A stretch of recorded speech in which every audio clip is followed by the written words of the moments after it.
Japan, meron po tayong guys, ang tawag sa amin dito ay tuyo. Pag sa Tagalog guys is daing na siya. Ayan, binabad ko sa tubig kasi sabi nang nagbigay nito medyo maalat daw, kaya huhugasan ko muna daw ng tubig. Kaya yun. Tapos may nilag akong itlog. 2 pirasong itlog guys. Siyempre yung ating pipino guys, dahil masarap talaga ang pipino. Yan. Malalaking hiwa. Hindi na manipis. Ay, hindi pala malaki. Medyo makapal-kapal. Yan. Lagyan ko lang siya ng suka, paminta, asin. Guys, sinakpan ko yung ating tuyo. Kasi kumakalsik.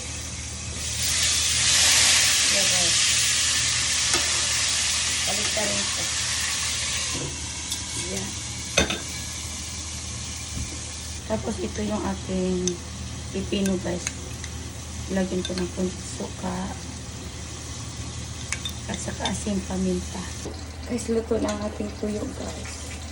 Or daing. Yan.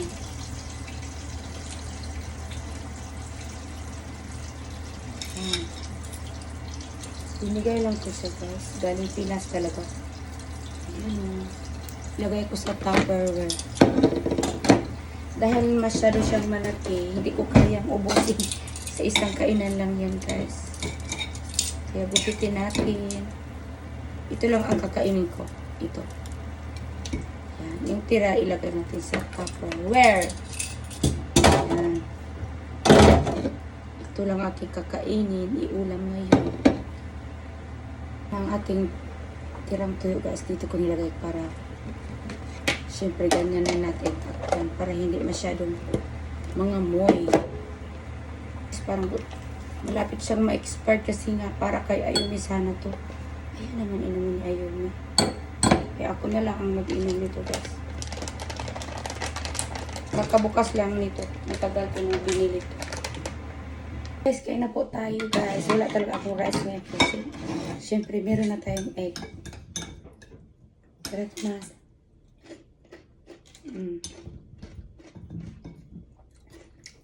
Tikman na natin to.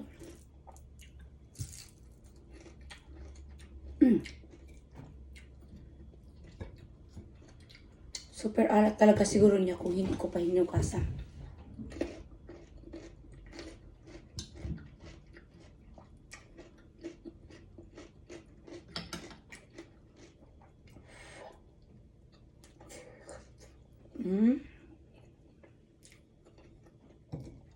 Ang ganda ng kulay.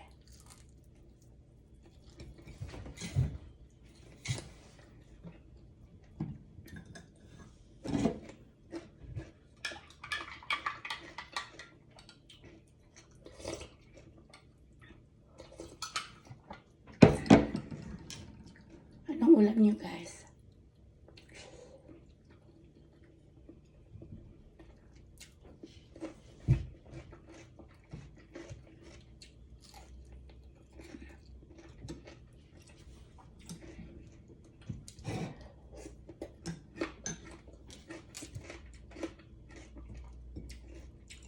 Ang sarap ilagay sa munggo.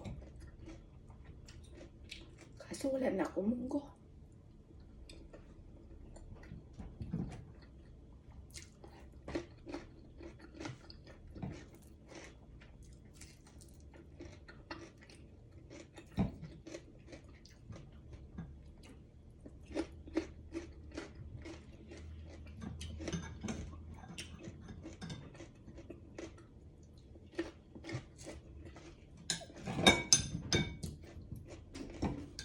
Sausaw pala natin sa suka.